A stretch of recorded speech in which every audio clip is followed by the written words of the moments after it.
Hey everyone, it's Pete from Abstract Ocean with our Cybertruck this time. For this video we're going to be installing PPF for the B and C pillars. Maybe you can see on the camera, but these are kind of like a fingerprint magnet. We're going to sell two types of PPF, the stealth or the sort of satin finish, which pretty much completely hides all the fingerprints. Is my personal preference. I think it looks really good on the gloss black. But we'll also sell a gloss version as well if you just want to kind of protect this area from scratches. Yeah, we've only had this Cybertruck for about a month. We're on a vacation for 3 weeks of that, but there's already little scratches kind of appearing here from rings and stuff like that, and that'll happen up here too. So it's an important area to protect. So looking at what's in the box. So we have a set for the C pillars, a set for the A pillars. Have some alcohol wipes just to clean the area before. We have a soap solution, so for this we ship you the empty bottle with the soap in there, so just add water. Super easy. Give it a little shake. You don't want too many bubbles or anything, but just to kind of rehydrate the soap solution. And then just a soft, really pliable squeegee. In terms of installation difficulty, this is super easy. Really, really easy. It's a flat surface, there's no curves, so allow maybe 20 minutes tops to get it done. So with that, let's get started. Okay, so you can see there's a bunch of fingerprints on here already. I promise this wasn't set up for camera. Kids, Cheetos, you know, you get it. So we're going to work on this piece first. So let's open it up. Let's drop the window. I'm going to open this as well just to give us a bit more access. First thing I'm going to do is obviously clean the area. I'm going to probably use a couple of wipes for this one, just because it's pretty big and pretty grubby. These are just alcohol wipes. If you have alcohol spray at home, then obviously feel free to use that. Make sure you get all the grime off, and kind of, if you can, sort of pay attention to the rubber gasket around the side as well. Just because as you put the PPF on, it'll inevitably slip over this, so you just want to kind of try and keep that clean as well so it doesn't contaminate the PPF.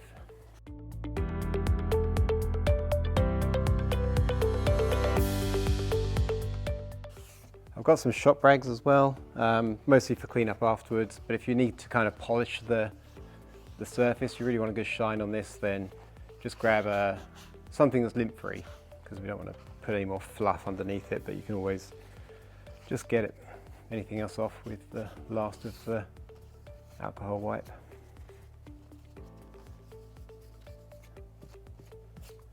Okay, so we're going to first of all just spray this surface. Try and not get a bunch of fingerprints on it. I guess the other thing you should do beforehand is wash your hands. All right, let's give it a good spray. You want to be generous with this. If you want to, you know, cover up any areas for overspray, then you can.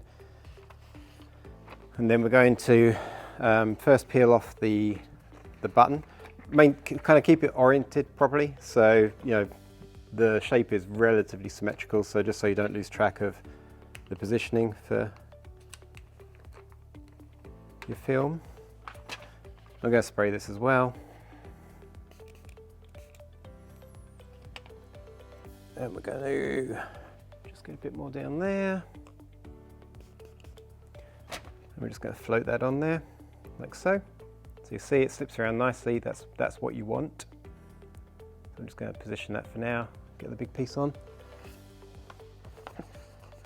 So for the big piece, it has a cutout for the side camera, of course, so kind of peel it gently, don't stretch it as you're putting it down. Just kind of peel it evenly like that. There we go.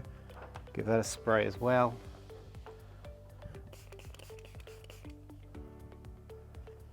Get the rest of that off. Another spray. And we're going to float that on there. Okay, so you want to make sure it's sliding around pretty good.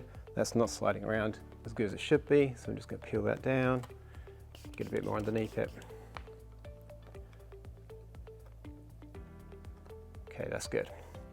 All right, so now all you need to do is position it. So you've got a few things to look for. Obviously you want the edges sort of correctly lined up. And this is sort of your phase one of getting it applied, right? Because it's going to slip around a little bit as you squeegee it. But I'm just looking at all four corners, so these two here. Can't really see up here. This should just vanish underneath the trim. And then just move this over a little bit. There we go. So don't rush this. I'm going a bit quicker just so I don't bore you senseless. But that to me looks pretty good. So I'm going to grab the squeegee. Now this may slide around as soon as you start squeegeeing, in which case don't worry. But I'm just going to go gently at first just to get the bigger bubbles out. And then this will help it sort of stay in place. I'm just using this other thumb just to sort of try and retain it a little bit and stop it from sliding around. This top is still sliding though. There we go. You need to be doing this inside just because you don't want stuff blowing around. And obviously we have lights on, studio lights on this, but you need to be in a pretty well lit area as well. If you have to do it outside, do it on a very calm day. Ideally, when the ambient temperature is sort of 70-ish or 21-ish in modern speak. Okay, so that's not moving now, so I can be a bit more deliberate with getting the squeegee. We're not just going for the bubbles. You want to cover the entire surface. There's going to be, hopefully this looks pretty smooth on the camera, but if I squeegee this out, you'll see air and the slip solution coming out. So just want to go all over it. And when we're done, this won't look perfect because it still needs to dry. And honestly, the best way to do that, if you can, you don't need a heat gun or anything like that. Just park it outside in the sun, just to kind of finish it. The good thing about PPF, this is using Expel, which is one of the best, if not the best. It self-heals, so if you do get any scratches on here, just park your truck in the sun, and those scratches will literally just vanish. If you live in a place that doesn't have sun, then just use a hairdryer or a heat gun on a gentle heat setting, so kind of low to mid, and they'll just sort of vanish in front of your eyes. It's a really good product. Okay, now down to the button. So that slipped a little bit as expected. Let's replace that. So it's still sliding around. This is probably the fiddliest piece, just because whenever you touch it, it slides. So I'm going to get some of the fluid out. And that'll hopefully not slide around quite so much. And that's really quite well placed. So again, go gentle to start off with until you kind of feel it biting and taking a grip, and then you can be a bit more deliberate with what you're doing. Kind of look at this, I'm going quick for the camera, but just look at it from different angles. Make sure you've got your bubbles out.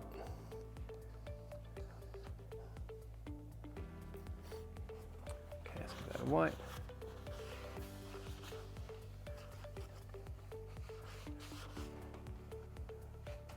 Being a little bit more gentle down here with just clearing up the excess. Okay, so look at the edges.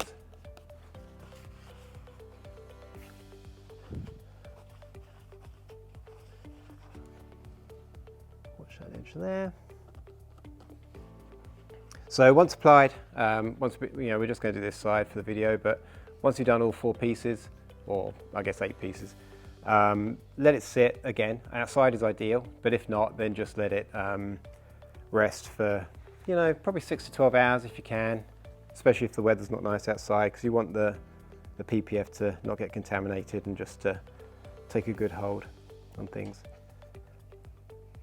And there you go. So I'm getting a few more little bubbles out now. You'll be doing the same, but hopefully you can see that that's quite a dramatic improvement.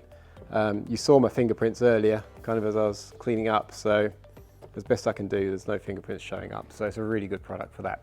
Okay, we'll go to the C pillar now. All right, so now we're on to the C pillar. Let's get this cleaned up.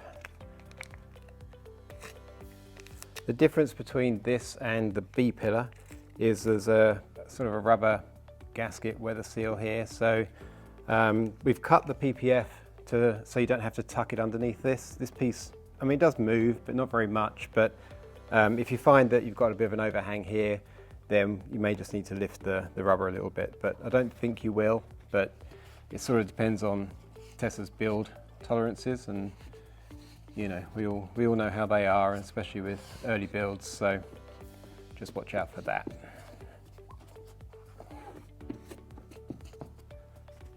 Okay, give that a little clean.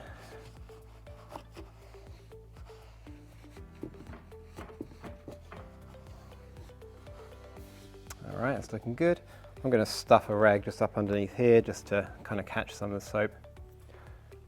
Give it a spray.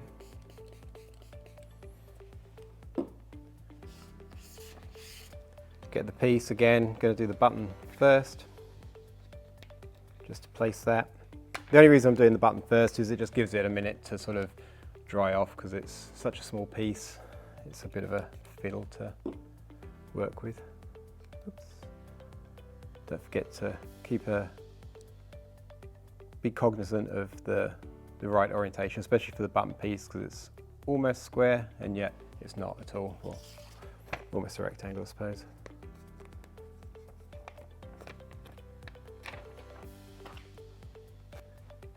As before, we're sort of spraying everything.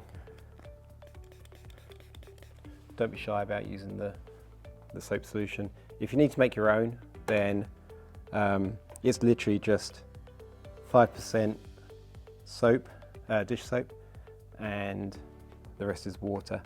So normally I just have a giant bottle of it and just mix it up. The cheapest, crappiest dish soap, the better. You don't need anything fancy for it at all. Okay, so you can see I've got those pretty well placed. So same thing, just gonna work on this top piece. Let's move that over a little bit, there we go. Just get some of the fluid out now, just so we can work with it a bit better without it sliding around. These are small pieces at the back, so they are just a little bit more of a pain to work with just because they move around as you're trying to squeegee it out, having got it positioned a few times. So let me get some of this out and then we'll do it again. Okay, so it's got a bit more grip to it now. Just bring it down. The main thing to look at in terms of alignment, for me anyway, is the gap here with the button, because if you've got that off, then it's just going to look silly. So you want to make sure that gap is even all the way along.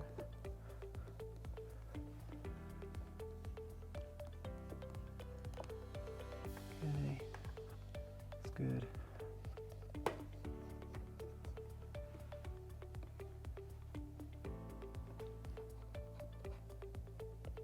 As before, just keep working it out. I'm going to speed through this section because you've probably had enough of watching me do this, but I'll be back once we've got everything positioned.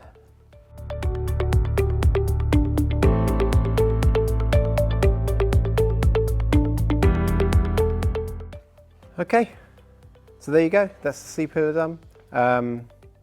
Yeah, I guess between these two it took about 15 minutes, but I'm going slow, setting up and stuff like that. So if you allow 10 or 15 minutes per side, then you should be good to go.